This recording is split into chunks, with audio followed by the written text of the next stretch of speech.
Hello everybody, I'm Doug, this is Leah, we are Go Travel Life. In this episode we head to Wisconsin, Door County, Sister Bay, Wisconsin to be exact. We're there for the annual Roofing of the Goats Parade, which sounds kind of corny. It was, but it's a lot of fun. They have goats go on top of a restaurant and eat grass, but we had a great time. And then next we are going to be heading to the Upper Peninsula of Michigan. We are in Iron Mountain for just one night, but the big destination was being able to go to Mackinac Island, which has been on both of our bucket lists for a while. So we're going to share with you all of our explorations of the day. I am going to cover a couple of our standard recipes that we have while we're in the RV. And we're going to cover our gotchas. You know, one of them was a bit precarious, a bit scary actually, so stick around to the end.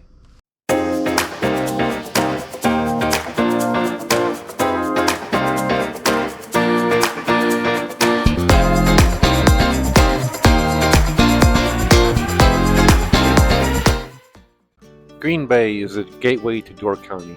We're cruising over Green Bay's tallest bridge into the land of lighthouses and cherries. We're on our way to explore Sister Bay, and we couldn't be more excited to see this part of the country.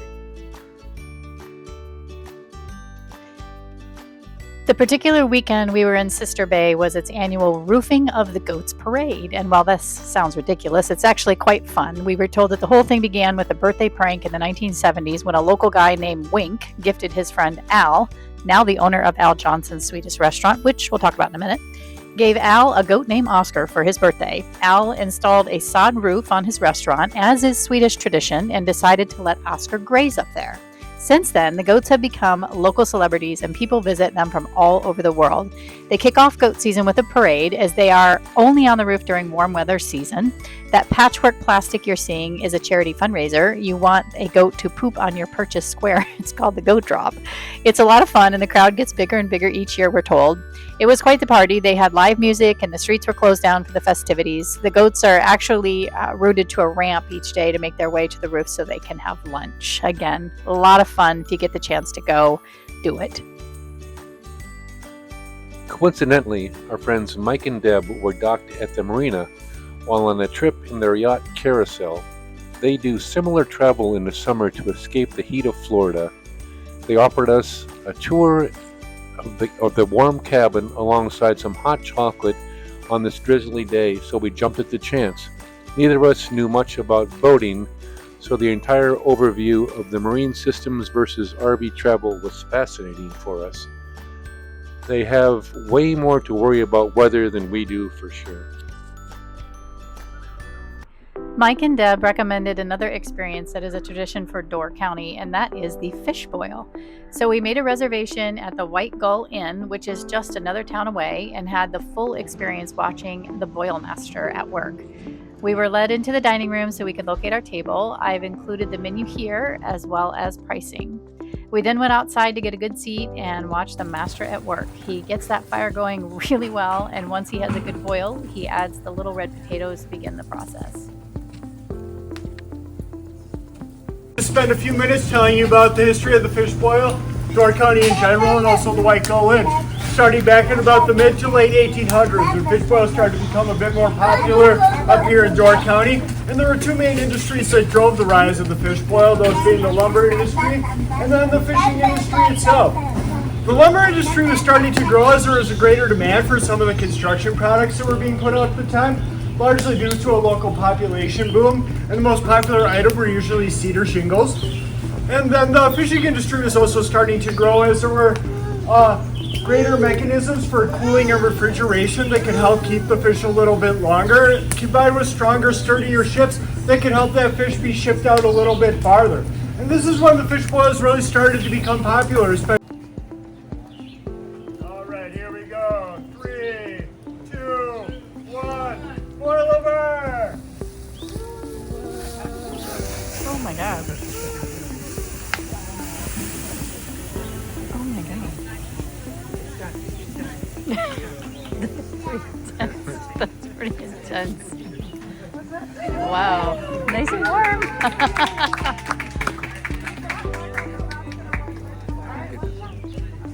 Yeah. Don't spill it. There goes your taties.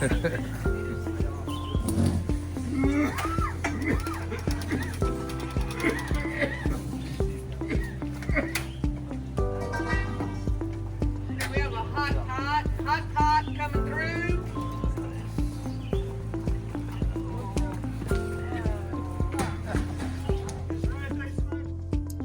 Then it was time to eat. The full menu consisted of a basket of breads. One of them was a fantastic blueberry bread, coleslaw, fish and potatoes, and then cherry pie for dessert. Everything was so tasty and the service was wonderful. Montmorency tart cherries remain one of Door County's signature crops, so you cannot miss the cherry pie. It was a wonderful evening. The next morning, we ended up meeting at Al Johnson's for breakfast. Their specialty is the Swedish pancakes, so I opted for that, and I also opted for the Swedish meatballs because I had never had meatballs for breakfast before. It turned out really great. This place is usually packed, although the service is good, so we didn't have to wait very long. It was a great meal. We will get to Main Street next, but first, take the time to go behind Wild Tomatoes Pizza Place, and that is where you'll find the public beach. It was so pretty. While the weather was a little chilly for our liking this morning, there were still people enjoying the beach, the little boardwalk, and the playground. There are changing facilities and restrooms here too, and it was all very clean.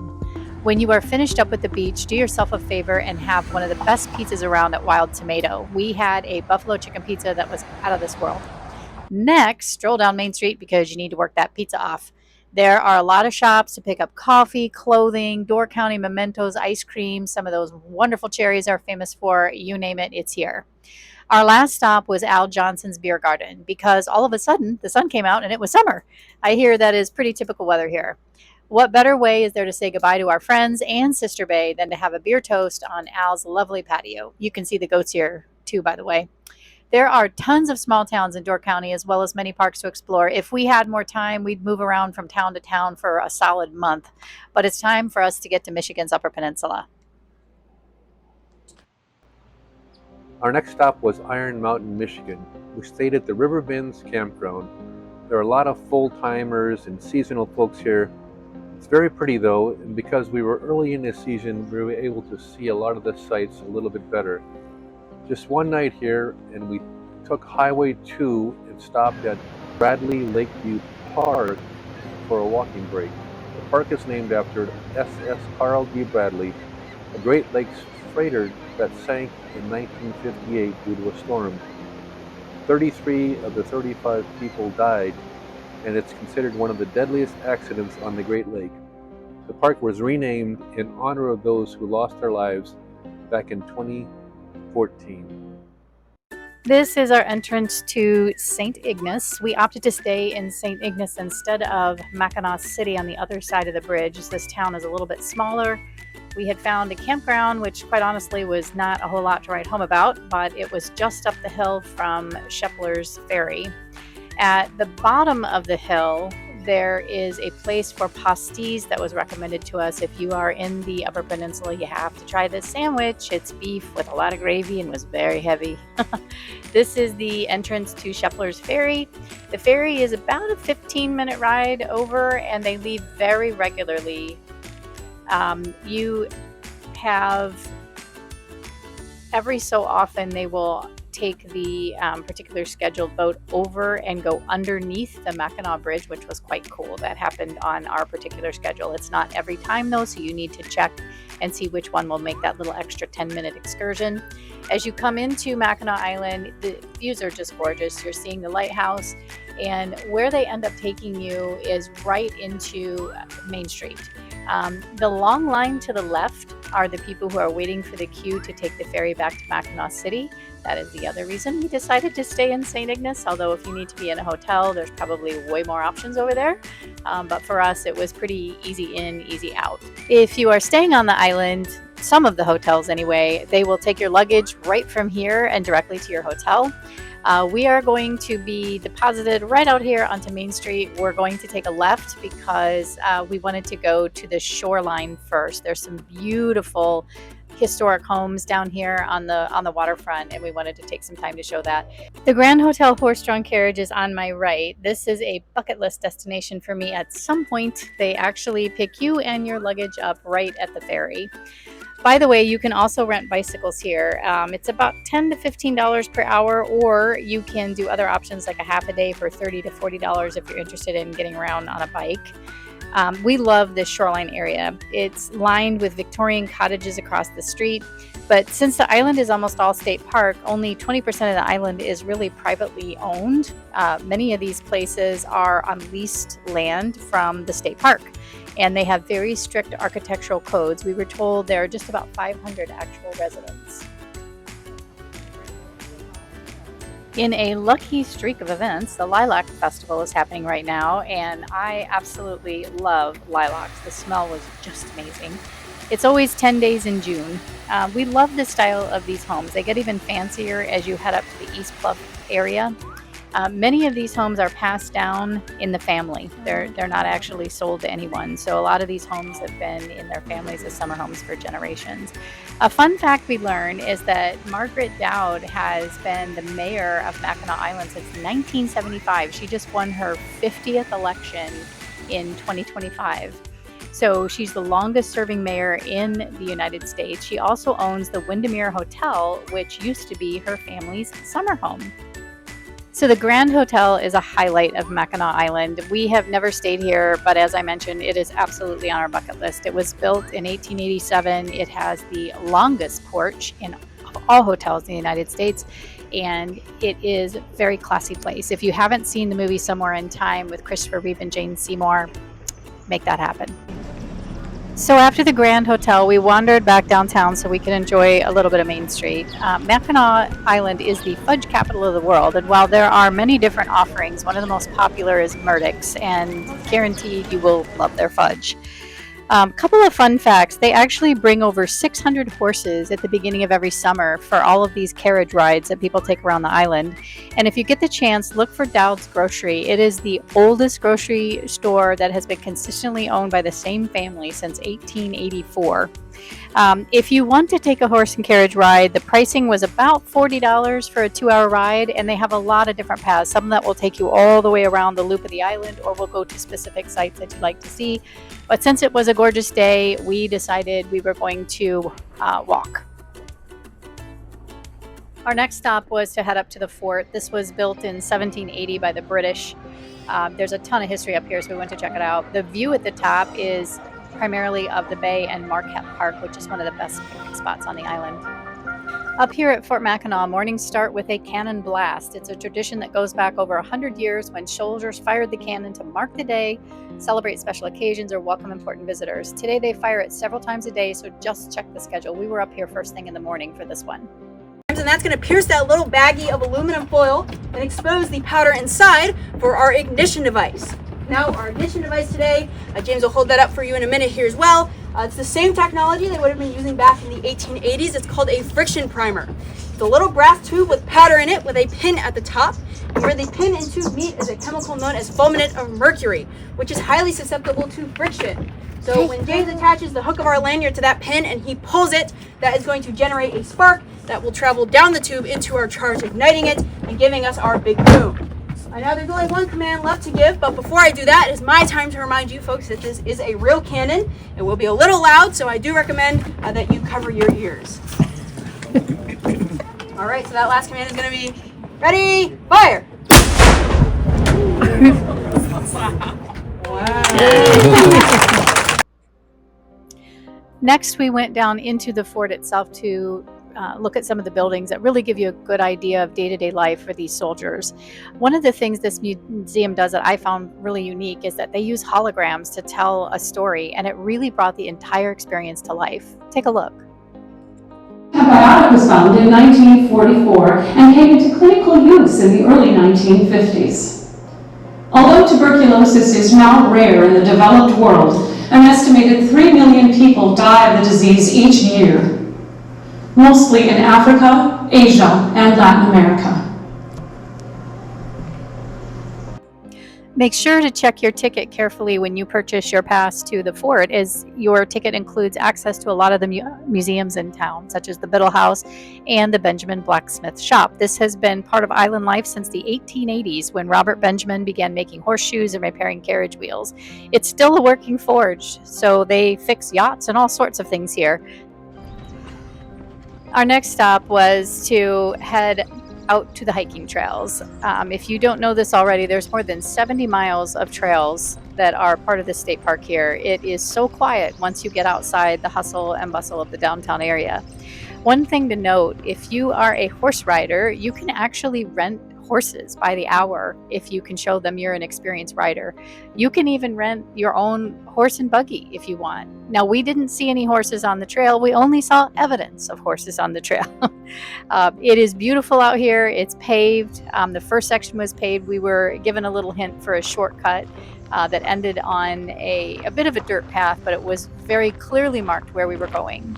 And for you bird nerds, here's what we were hearing.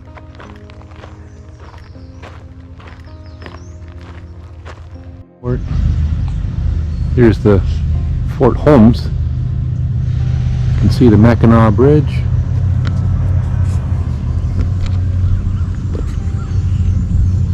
Yeah, and we're just taking a few moments here to take a break. We've hiked, it's not too far, 1.3 miles. From downtown, you can get all the way up here to Fort Holmes. It's great because in the summertime they rotate scout troops, girls and Boy Scout troops, and so they exchange a week of free lodging to volunteer. Like I think he said it was 2.5 hours at a time. Yeah. So it's great. They're at the entrance of a lot of the museums and stuff, but they're also real helpful with directions, and they'll tell you the paths, the hiking trails in the woods that are like shortcuts to where you want to go versus having to be on the paved. So we did take the Henry Trail, which was a shortcut up here, and next we're going to go to the lookout point. Point Lookout, yeah. Point That's Lookout. supposed to be a place we have to go. Yeah, the Scouts have been doing this since like 1929. Yeah.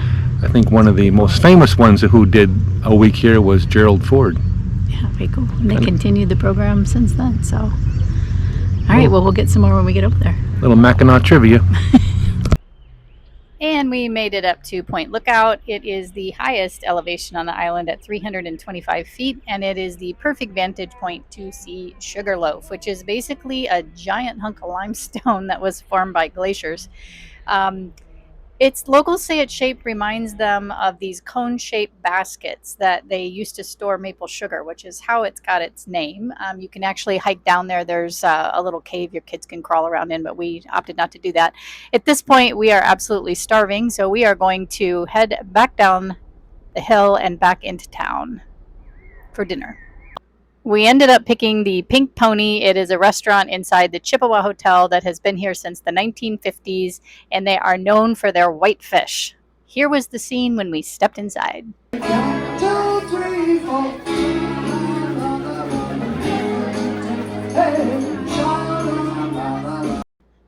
The place was pretty slapstick, as you can tell, but I will tell you the whitefish that we had was phenomenal. Doug did the Mackinac surf and turf, and I had the fish tacos, and everything was fantastic. It's very, very loud in there, so if you're sensitive to sound, I wouldn't pick this place, but it was a lot of fun.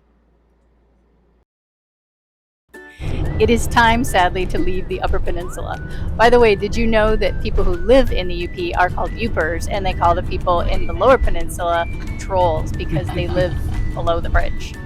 This bridge is almost 5 miles long. It can sway 35 feet side to side during high gusts, and we sadly say goodbye as we head off to our family reunion in Detroit. On our What's Cooking segment, I will highlight our air-fried chicken skewers. These are awesome. They have a wonderful butter agave dipping sauce. And the second one is just a simple vegetable soup. I'll put both of these recipes in the description, but sometimes we have cold, rainy days on the road, and this is very homey.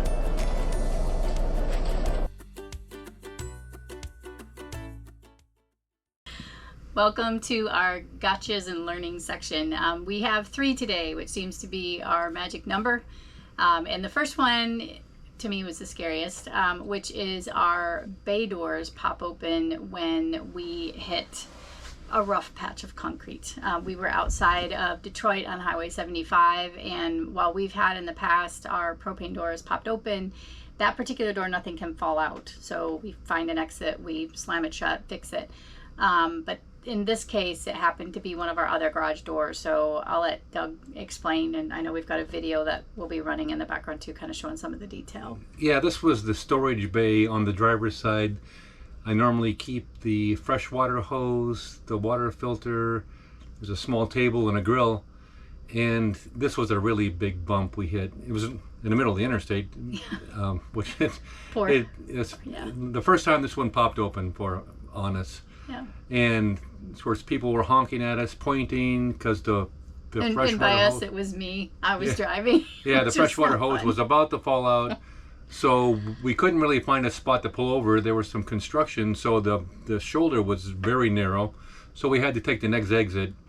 And as soon as we got off, I hopped out and I closed it. And then we went to a parking lot, an office parking lot, and we took a closer look, and we found out that there wasn't any play. So there's a little, we're gonna run in a video here to kind of show you what we did, but I had to take the receiver for the latch for the door and make it longer. So I had to add a couple of washers to each side, and eventually I had to replace some screws with some longer screws to then fix it permanently. But since then it hasn't popped open, luckily, so I think we're good to go. Yeah. All right, and the second thing to talk about is our tire pressure monitoring system. So we have a system on the car and the RV tires that allows us to see what's happening. And I will tell you, one of the most common problems everybody has RVing is with tires. You're going to hit something, whatever. There's going to be a problem here or there. So I'll let you explain what we have and our issue with the stems. So there's small sensors that have their battery operated. They screw on to the end of the valve stem, and it measures both tire pressure and the tire temperature. So we have 6 of them on the RV because there are 6 tires, and we have, of course, the 4 on the Mini. And it does a great job of monitoring. But so today, or on this trip, a couple times now, not today, we've lost. We hit a bump or something, and we lost one of the sensors. The valve stem on the Mini actually broke off. And we didn't lose pressure in the tire, but the very end of the stem was broken off and the sensor was gone. And then one other time when we were on this trip in Indiana, I went through a car wash in the Mini, and it, where you line up your car and it pulls the front tire with the little rack and it pulls the car along. Well, that mechanism did break on their sensor again. Not enough to lose, but actually we were losing pressure on that one, but wasn't completely gone. So we've had to replace 2 valve stems on this particular trip, but we're lucky to have the sensors. So you start removing working, them, remove them before the car wash. It is kind of a pain sometimes. And then the last one is a little odd, and I think we both want to put a caveat out here to make sure that you really truly are putting the right fuel in your car for what you need. But we have had several, more than normal on this trip. It used to be that when we traveled, we were pretty much staying within 4 or 5 hours of home, and now that we're doing these cross-country trips, we're running into this problem more and more when we try to fuel the vehicle, where we have a problem with the nozzle. So I'll let you explain that issue and what we have to do with it. Yeah, so as many of you probably know, a diesel nozzle is wider than, say, an unleaded nozzle. So it's wider so you don't actually put diesel into your unleaded car. But Mercedes has added this misfueling mechanism so that you won't be able to put a unleaded nozzle into your diesel tank, because they have a little door that, unless it senses that the nozzle of the pump is wide enough, that little door won't open. So, but what we found is there's been 4 times on this trip where the regular pump, the regular diesel nozzle had either been changed with a skinnier nozzle, or it had a dent in it, or I don't know why it happened on one of them. It looked fine, but it wasn't triggering the mechanism to open the door, so we weren't able to add fuel. unless we had this little gadget. We'll put a picture of it that basically it's wide enough that it trips that misfueling sensor and lets you then stick the gas pump into the nozzle into the adapter, and then the adapter goes into the gas tank. It's been surprising the number of times we've run into that this time. Just odd. So it's but again, be super sure that you're putting the right fuel in your car. This is really, it's been super handy to have. I mean, we know what the problem is. He knows exactly the gas that we're looking for, and you can see the problem with the nozzle when you pull it out. So, but you don't always have the option of, hey, I'll just go on to another gas station. You don't always have that option. So having this with us has been super the first time it happened, we had never heard of it, so we driving around for another gas we ended station. up buying this adapter on Amazon, and it's been handy. Yeah. And I'll put the link to that in the description for anything we talk about. But thank you for following along. Our next leg of this trip is pretty much on the way home. We have a family visit. We're wrapping up in Indiana. And then we're starting to head south. We're going to Memphis, which I'm super excited about to be able to explore. And we're going to Little Rock over the 4th of July. And then we'll be hitting Oklahoma, New Mexico, and a stop just south of Flagstaff to kind of do our final cleaning and walkthroughs before I put it away. So we'll see you on that particular round. But thanks for joining us. Yeah, and please like and subscribe. Yeah, we appreciate you.